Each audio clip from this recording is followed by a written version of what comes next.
आज हम ग्रेविटेशन गुरुत्वाकर्षण छठा lesson class first year physics में हम लोग लास्ट टॉपिक आर्टिफिशियल सैटेलाइट्स कृत्रिम उपग्रह के बारे में हम अध्ययन करेंगे। कृत्रिम उपग्रह दो प्रकार का होता है। पहला होता है जियो स्टेशनरी या सिंक्रोनस सैटेलाइट। जियो स्टेशनरी या सिंक्रोनस सैटेलाइट को हम हिंदी में भू स्थिर या तुल्यकालिक उपग्रह कहते हैं। दूसरा उपग्रह होता है पोलर सैटेलाइट। पोलर सैटेलाइट की हिंदी होती है ध्रुवी उपग्रह। हमें इसमें केवल सिलेबस में हमें सिंक्रोनस सैटेलाइट या जियो स्टेशनरी सैटेलाइट के बारे में अध्ययन करना है। तो ऐसा कृत्रिम उपग्रह जो पृथ्वी पर खड़े प्रेक्षक को सदैव स्थिर प्रतीत हो, भू स्थिर उपग्रह कहलाता है। जैसे भू स्थिर उपग्रह का उदाहरण इनसेट 2A होता है। इनसेट 2A भू स्थिर उपग्रह या तुल्यकालिक उपग्रह कहलाता है। इसमें भू स्थिर या तुल्यकालिक उपग्रह के उपयोग बहुत सारा इसका उपयोग है। पहला उपयोग है मौसम के बारे में इससे हमें पूर्व जानकारी प्राप्त होती है। दूसरा है ग्रहों के आकार की जानकारी प्राप्त होती है। तीसरा है सूर्य तथा अंतरिक्ष से आने वाली किरणों की जानकारी प्राप्त होती है। चौथा इसका उपयोग है दूरदर्शन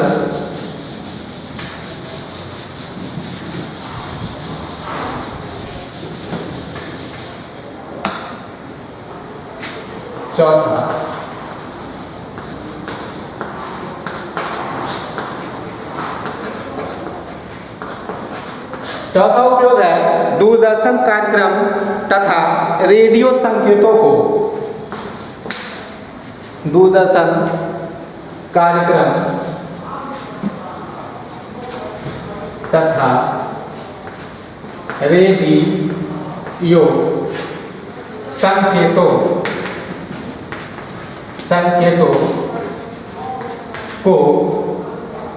संकेतों को दूर स्थानों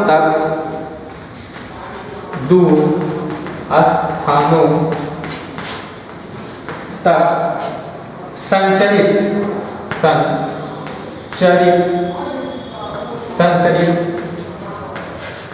किया जाता है। तुल्यकालिक उपग्रह का चौथा उपयोग है दूरदर्शन कार्यक्रम तथा रेडियो संकेतों को दूर स्थानों तक संचारित किया जाता है। पांचवा इसका उपयोग है विमान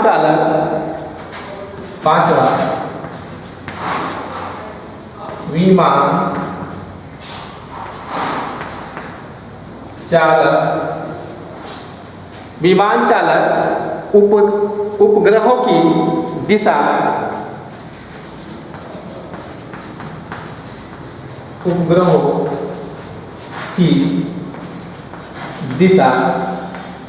निर्देश उपग्रहों के दिशा निर्देश के रूप में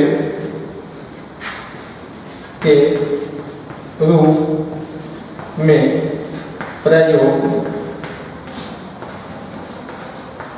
करता है।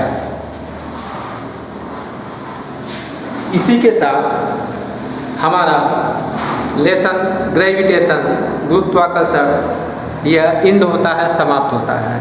अब हम ग्रेविटेशन गुरुत्वाकर्षण लेसन पर आधारित कुछ न्यूमेरिकल क्वेश्चंस हम पुटअप करेंगे और उसको हम सॉल्व करेंगे। न्यूमेरिकल क्वेश्चन हम एक पुटअप करते हैं।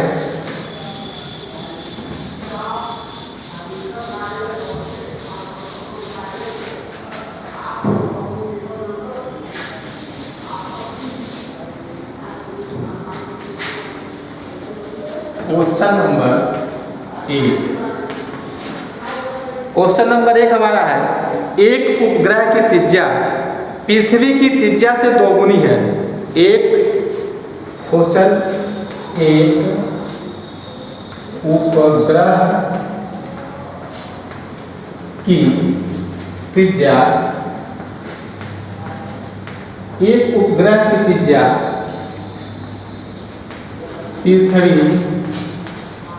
की त्रिज्या की दोगुनी है। एक उपग्रह की त्रिज्या पृथ्वी की त्रिज्या की दोगुनी है, परंतु दोनों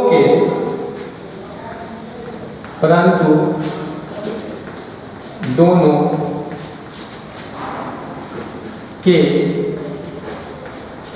औसत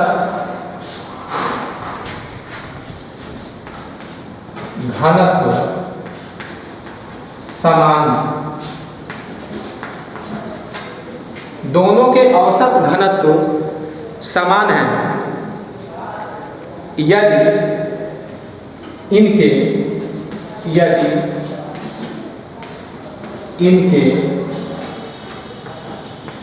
पलायन वेग क्रमशः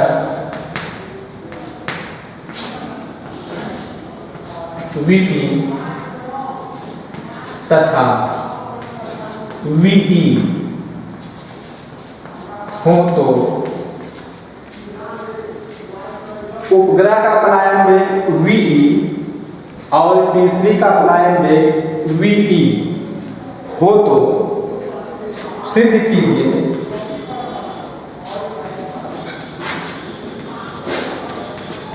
कीजिए, हमको प्रूफ करना है Vp इजिकल टू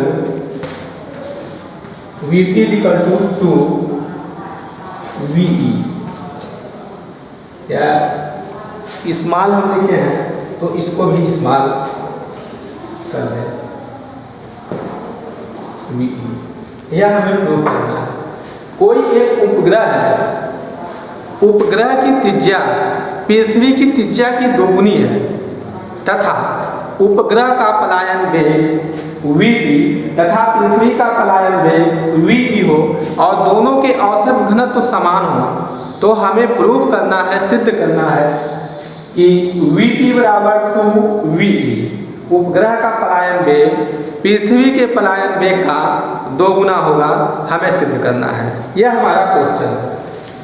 तो हम क्या करेंगे, प्रश्न के अनुसार एक उपग्रह की त्रिज्या पृथ्वी की त्रिज्या की दोगुनी है, यह दिया हुआ है, हम इसको लिखेंगे।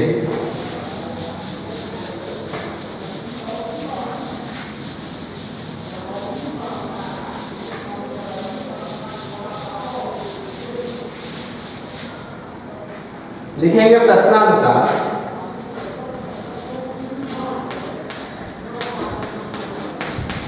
प्रश्न के अनुसार पृथ्वी की त्रिज्या, प्रश्नानुसार उपग्रह की त्रिज्या पृथ्वी की त्रिज्या की दोगुनी है। उपग्रह की त्रिज्या दी गई है वह पृथ्वी की त्रिज्या की दोगुनी दी गई है। तो त्रिज्या को हम r लिख दें, यह उपग्रह की त्रिज्या हो गई और पृथ्वी की त्रिज्या 2, यह हो गया r e हो गई।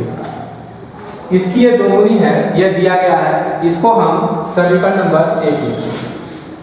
अब हम पलायन वेग के लिए हम सूत्र निकाले हैं, वह पलायन वेग के लिए हम सूत्र लिखेंगे। पलायन वेग के लिए ve बराबर होता है √2g me अपॉन re होता है। 2g me अपॉन re होता है। यह जो है पलायन वेग के लिए हम सूत्र पृथ्वी का पलायन वेग escape velocity v is equal to 2g me upon re हम यहाँ से लिख सकते हैं। ये समीकरण नंबर हमारा 2 हो गया। अब हम पृथ्वी का द्रव्यमान निकालेंगे। हम जानते हैं घनत्व बराबर होता है द्रव्यमान बटे आयतन। घनत्व को हम लोग रो से रिप्रेजेंट करते हैं। द्रव्यमान पृथ्वी का m e हो गया और आयतन आपका v हो गया। आयतन के लिए फार्मूला होता है 4/3 पाई r, लिखेंगे m e, आयतन 4/3 होगा पाई, तीसरी की त्रिज्या r पे क्यूब हो गया। यहाँ से हम m e का मान निकालेंगे। यहाँ से निकल गया m e बराबर, लिखेंगे क्रॉस मल्टीप्लाई करेंगे 4/3 पाई हो गया, 4/3 पाई r e पे क्यूब हो गया इंटू ये 2 हो गया। ये समीकरण नंबर हमारा 3 हो गया। अब हम क्या करेंगे, समीकरण नंबर 3 से m e का मान उठाकर समीकरण नंबर हम 2 में रख देंगे। लिखेंगे समीकरण नंबर 3 से समीकरण नंबर 3 से m e का मान समीकरण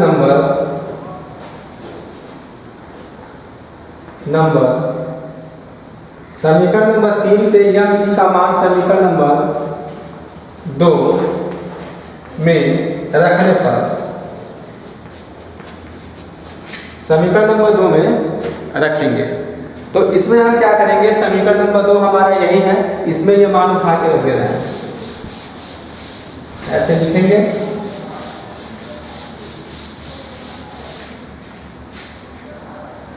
तो ये मान हम रखेंगे यहाँ,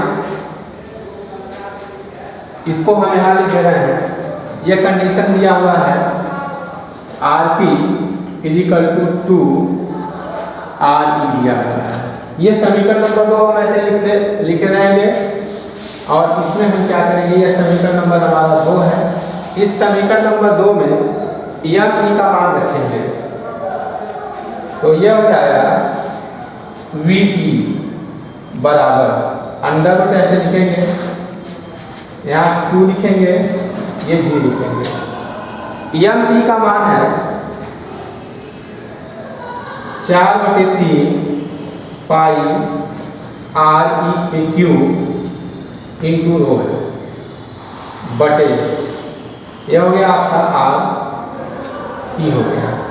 यह इसका एक पावर इसके एक पावर से कैंसिल कर देगा, तो बचेगा क्या, बचेगा V e बराबर, इसका इसमें गुणा करेंगे, इसका जब इसमें गुणा करेंगे 8/3 हो जाएगा, under root 8/3 pi capital G into rho हो गया। यह हमको प्राप्त हो गया। यह समीकरण नंबर ये 4 हो गया। जिस तरीके से हम लोगों ने पृथ्वी के पलायन वेग के लिए हमने सूत्र लिखा, उसी तरीके से उपग्रह के पलायन वेग के लिए हम सूत्र लिख सकते हैं। इसी प्रकार लिखेंगे, इसी प्रकार उपग्रह का पलायन वेग,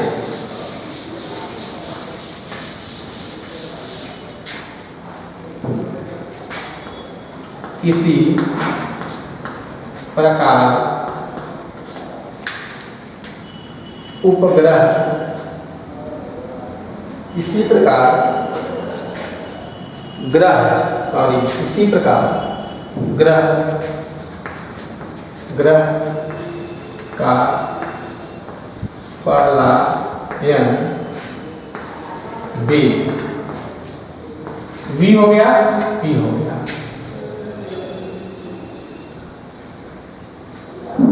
ग्रह का पलायन वेग Vp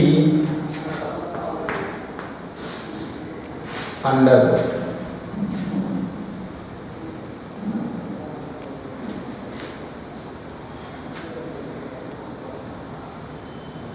यहाँ पे छोटा है r e का स्क्वायर आर ई का स्क्वायर यहाँ पे छूट गया है, ये हो गया।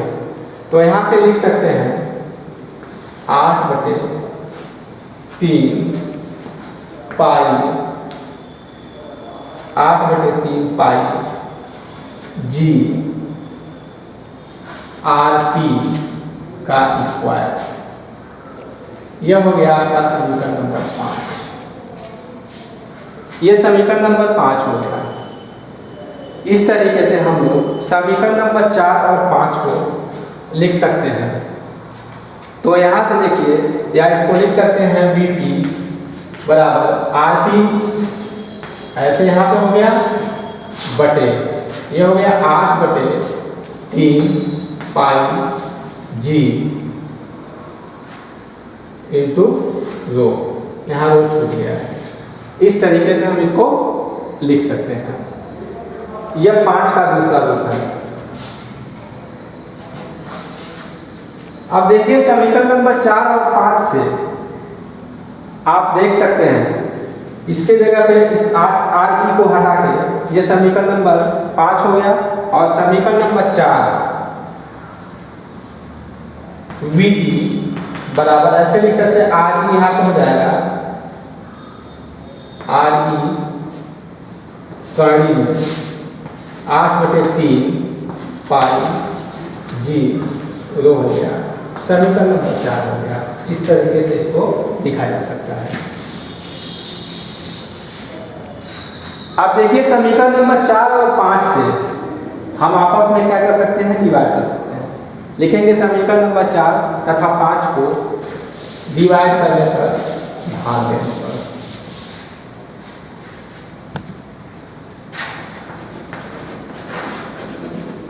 समीकरण नंबर 4 में समीकरण नंबर 5 से भाग देने पर समीकरण नंबर 4 में समीकरण नंबर 5 से हम क्या करेंगे, भाग दे देंगे। तो भाग देंगे तो यह हो जाएगा आपका वीई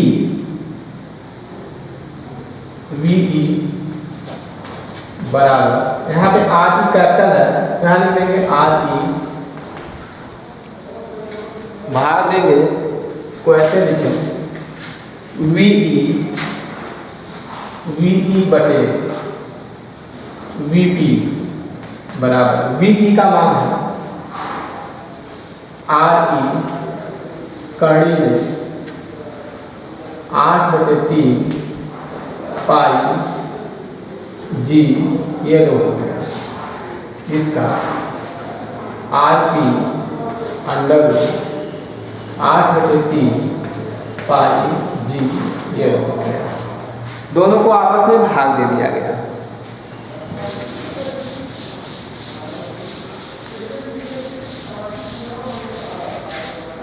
और यहाँ से यह कैंसिल हो गया। क्या मिला, वी ई बटे वी पी बराबर आर ई बटे आर पी। यहाँ से क्लियर है, वी ई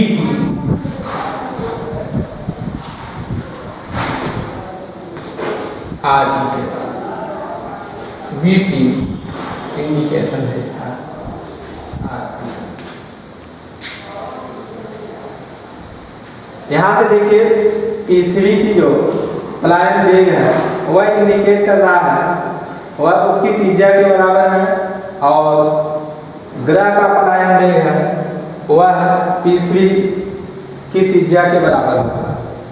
तो यहाँ से ये मान हम वहाँ पे पुट कर देंगे तो क्या हो जाएगा, ये मान हम रखेंगे आरपी है, आरपी की जगह पे हम वीपी लिख देंगे, यहाँ से आरपी की जगह पे लिखेंगे ऐसे, ये दिया हुआ है।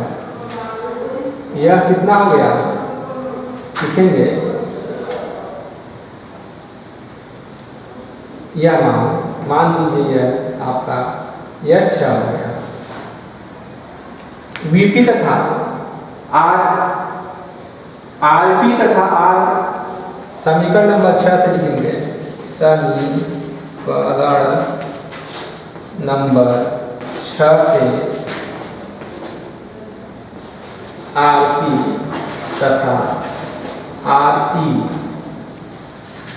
आरपी तथा आरई का मान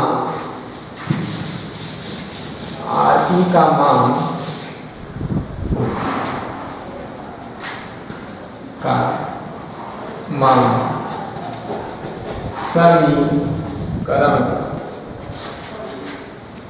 नंबर 1 में रखने पर समीकरण नंबर हमारा 1 है आरपी है। आरपी के जगह पे हो गया आपका वीपी बराबर हो गया 2 आरपी के जगह पे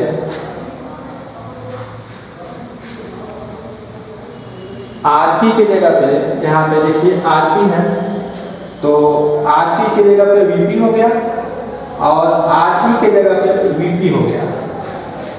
आरई की जगह पर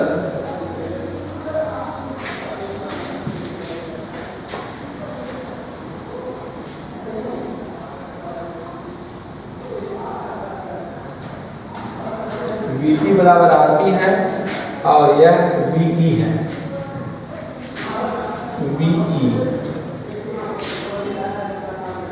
आरपी के जगह पे हम पुट कर देंगे आरपी के जगह पे वीपी 2 आरपी 2 वीई हो गया 2 वीई। यही प्रूफ करना है।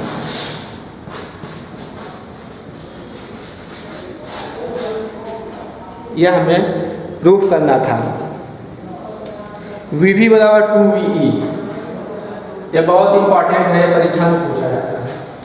अब हम दूसरा क्वेश्चन पूरा करते हैं।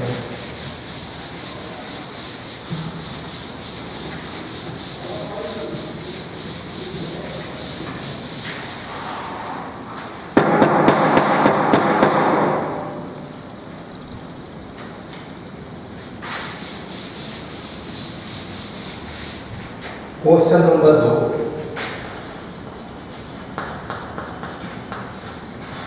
कल्पना कीजिए कि एक हल्का ग्रह बहुत भारी तारे के चारों तरफ, कल्पना कीजिए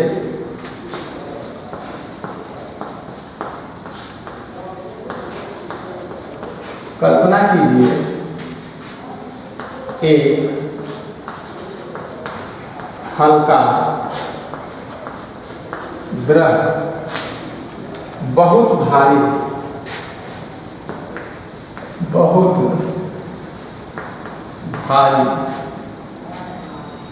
तारे के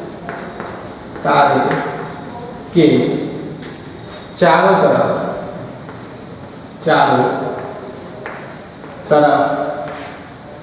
कैपिटल आर त्रिज्या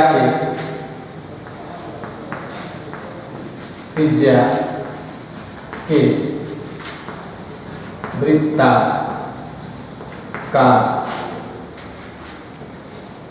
पथ पर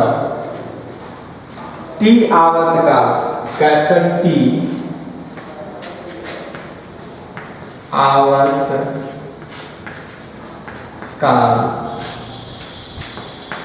से परिक्रमण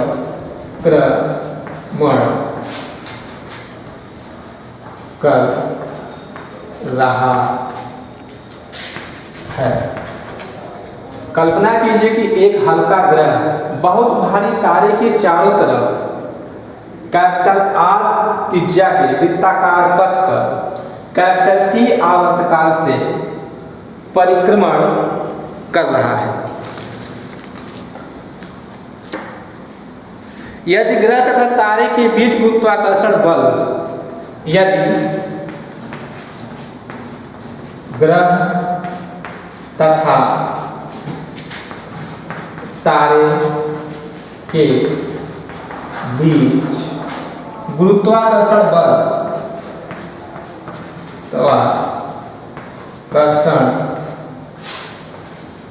बल यदि ग्रह तथा तारे के बीच गुरुत्वाकर्षण बल r⁻²-5/2 गुरुत्वाकर्षण बल r⁻²-5/2 के अनुक्रमानुपाती हो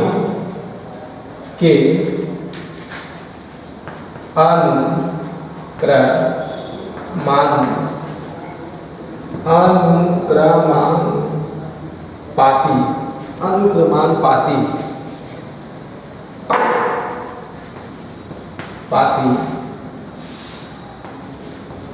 हो तो सिद्ध कीजिए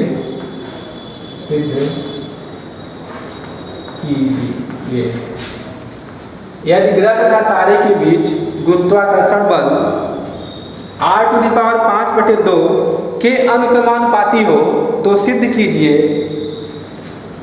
T स्क्वायर का अनुक्रमानुपाती r पे 7/2 होगा। ये क्वेश्चन कल्पना कीजिए कि एक हल्का ग्रह बहुत भारी तारे के चारों तरफ कैपिटल R त्रिज्या के वृत्ताकार पथ पर कैपिटल T आवर्तकाल से परिक्रमण कर रहा है।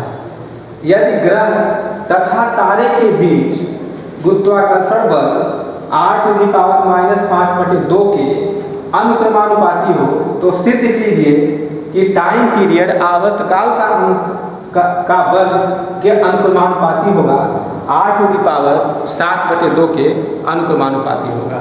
यह भी क्वेश्चन बहुत ही इंपॉर्टेंट है, परीक्षा की दृष्टि से वेरी इंपॉर्टेंट क्वेश्चन है। इसके लिए हम सॉल्व करेंगे, लिखेंगे प्रश्नानुसार।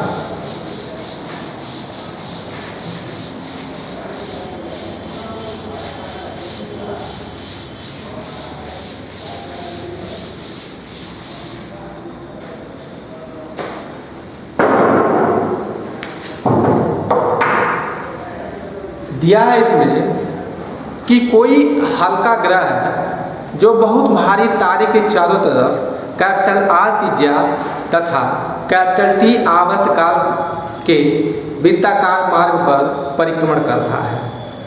तो इसके लिए हम जानते हैं कि किसी भी ग्रह को तारे के चारों तरफ परिक्रमण करने के लिए आवश्यक अभिकेंद्र बल चाहिए। जब तक उसको आवश्यक अभिकेंद्र बल नहीं मिलेगा तब तक वो तारे के चारों तरफ परिक्रमण नहीं कर सकता है। तो आवश्यक अभिकेंद्र बल के लिए हम सूत्र लिखेंगे, ऐसे लिखेंगे FC। C का मतलब हो गया सेंटीपिटल फोर्स। आवश्यक अभिकेंद्र बल यह होगा mv²/R। वह वृत्ताकार पथ की त्रिज्या अगर कैपिटल R हो, उस ग्रह का द्रव्यमान m हो और वेग v हो, तो उसके लिए सूत्र हो जाएगा आपका अभिकेंद्र बल के लिए FC बराबर होगा mv²/R हो जाएगा। यहाँ से ये सूत्र हम लिख सकते हैं। तथा दिया है कि उस गुरुत्वाकर्षण बल है वह r⁻² के अनुक्रमानुपाती हो।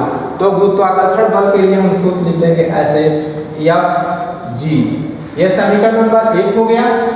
और Fg बराबर होगा गुरुत्वाकर्षण, न्यूटन के गुरुत्वाकर्षण बल के लिए हम लोग सूत्र जानते हैं, कैपिटल G होता है, mt होता है, m होगा और दूरी का वर्ग।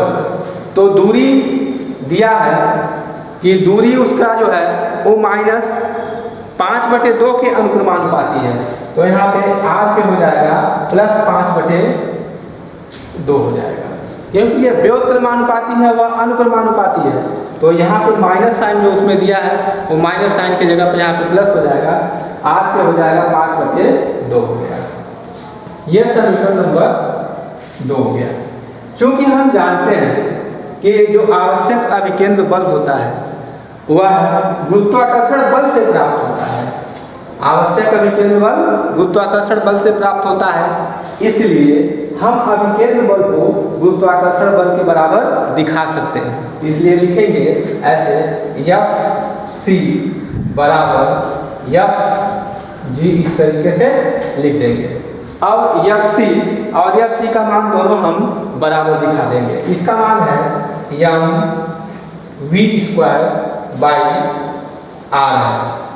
यह है आपका कैपिटल G m बटे r पर 5/2 है। तो देखिए यहाँ से m कैंसिल हो गया। अब देखिए यहाँ पे r की 1 पावर है और r के यहाँ पे 5/2 पावर है, तो इसका 1 पावर उसमें से 1 पावर को कम करेगा। जब उसके 1 पावर से को कम करेगा तो इसमें से 1 पावर कम हो जाएगा। तो कम होगा तो कितना होगा, इसको हम लिख सकते हैं, ये बराबर हो जाएगा, यहाँ से देखिए बचा हमें v²/r बराबर, यहाँ मिला कैपिटल G m e बटे r पे 5/2। तो इसका 1 पावर इसके 1 पावर से कैंसिल करेगा तो यहाँ पे मिलेगा v² हो जाएगा, यहाँ पे कैपिटल G होगा या e होगा, इसके एक इसमें से 5/2 में से 1 घटा देंगे 1 पावर, तो यहाँ पे 3/2 हो जाएगा। यहाँ पे हो गया r पे 3/2 हो गया। ये वैल्यू प्राप्त हो गई। तो v² बराबर हमको मिल गया capital G m e r पर 3/2 मिल गया। अब हम टाइम पीरियड के लिए फार्मूला जानते हैं। कैपिटल T बराबर होता है 2πr होता है। कैपिटल T आवर्तकाल के लिए जो फार्मूला होता है उसकी परिधि 2π और उसकी त्रिज्या अगर r हो तो 2πr हो गया। और उसमें हम क्या करते हैं, उसके वेग से हम क्या करते हैं, भाग में देते हैं। 2 समीकरण हम बनाए थे, दोनों समीकरणों को आपस में बराबर कर दिए। यह हो गया आपका, इसको हम समीकरण नंबर 3 बना लेते हैं।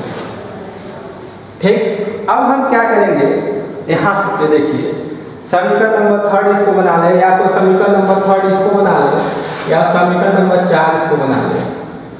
अब हम क्या करेंगे, समीकरण नंबर 3 से v का मान समीकरण नंबर 4 में रखेंगे। लिखेंगे समीकरण, या तो इसका स्क्वायर कर दें या तो यहीं पे इसका स्क्वायर कर दें, करिए इसका स्क्वायर करेंगे ऐसे, यह हो जाएगा t² बराबर, यह हो जाएगा 4, यह पाई का स्क्वायर, यहाँ पे r का स्क्वायर, ये बटे v का स्क्वायर। ये समीकरण नंबर आपका 4 ही है। 4 को हम इस तरीके से लिख सकते हैं, याद रखें 4 को हम इस तरीके से भी हम लिख सकते हैं।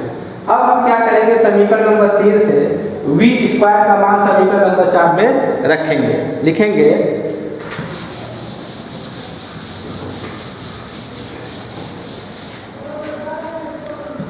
समीकरण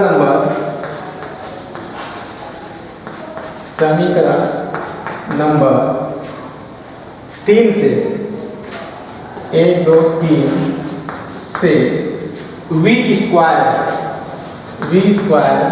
का मान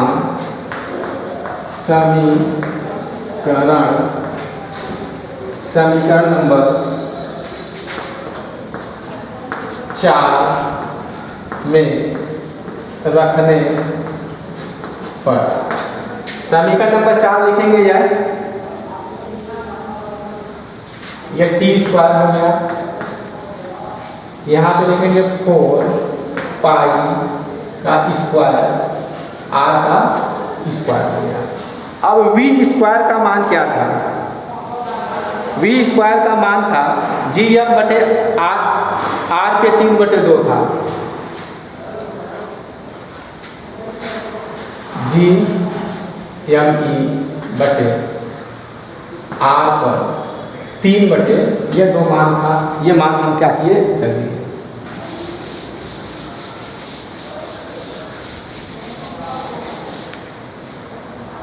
तो यहाँ से होगा आपका टी स्क्वायर बराबर, यह हो गया 4 पाई का स्क्वायर, 4 पाई का स्क्वायर या आर पर स्क्वायर या आर पर 3/2 हो गया बटे या कैपिटल जी यम हो गया। ठीक है, तो देखिए यहाँ पे 3/2 और 2 इसको लिख सकते हैं, जोड़िए 3/2 धन 2, 4 3 7/2, तो ये हो जाएगा टी का स्क्वायर बराबर, यह होगा 4 pi square R square, R पर 7/2 होगा, पाई स्क्वायर आर पे 7/2 बटे कैपिटल जी यम, पृथ्वी का द्रव्यमान या ई या यम ऐसे लिखा जा सकता है। तो यहाँ से देखिए टी स्क्वायर बराबर ऐसे लिख सकते हैं,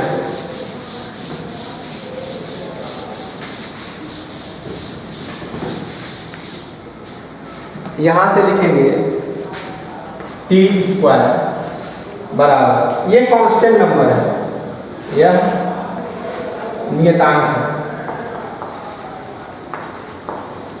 नियतांक है, तो यहाँ से लिखा जा सकता है कांस्टेंट नंबर को, यह आर पर जो है 7/2 हो गया। यही हमें प्रूफ करना है,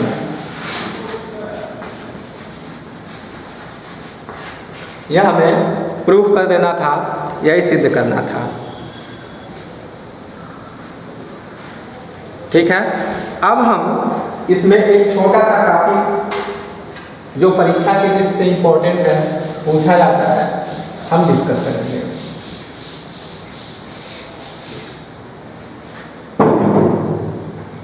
relation between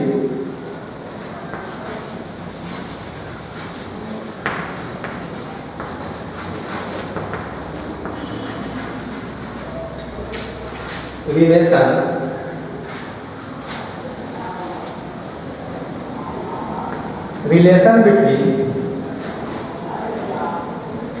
orbital velocity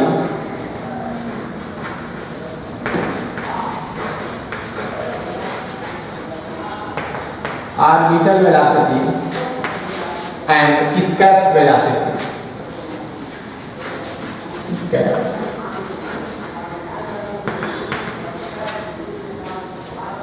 orbital कक्षीय वेग तथा पलायन वेग में संबंध,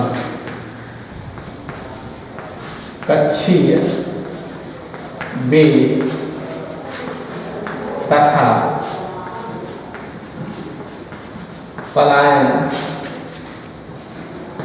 वेग में संबंध। अब हम थोड़ा सा डिस्कस कर लेते हैं कक्षीय वेग और पलायन वेग में क्या संबंध होता है। यह भी बहुत इंपॉर्टेंट है, यह परीक्षा में वेरी वेरी इंपॉर्टेंट, यह परीक्षा में पूछा जाता है। तो हम कक्षीय वेग और पलायन वेग के लिए सूत्र निकाल चुके हैं।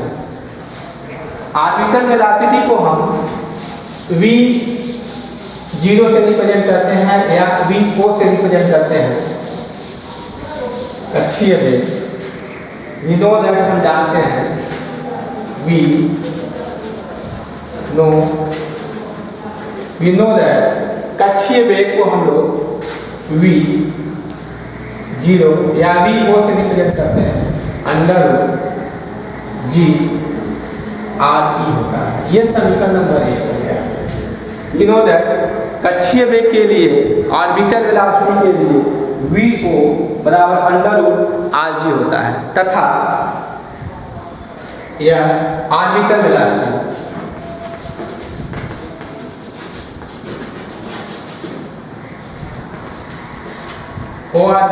ऑर्बिटल वेलोसिटी के लिए ये हो गया तथा स्केप वेलोसिटी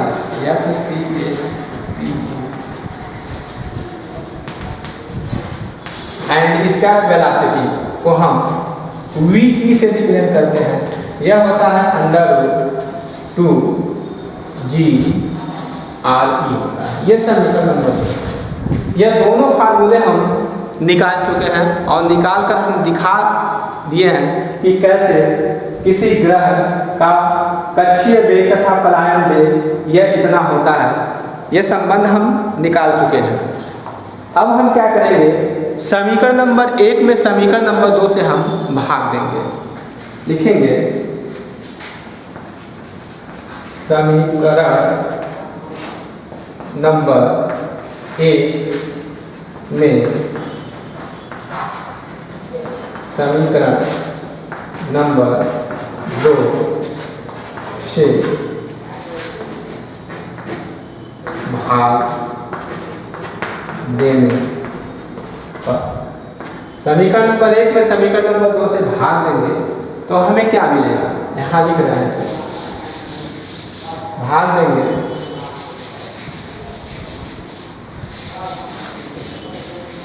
तो लिखेंगे, पहले ऐसे लिखेंगे V0/VE, यह बराबर हो गया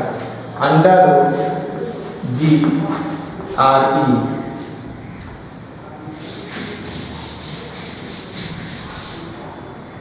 बटे √2G।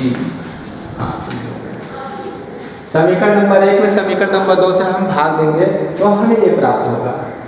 अब देखिए √RG, यहाँ पे RG से कट गया, √ में है तो यहाँ पे लिखेंगे V0/VE बराबर 1/, इसको √2 लिखा जा सकता है।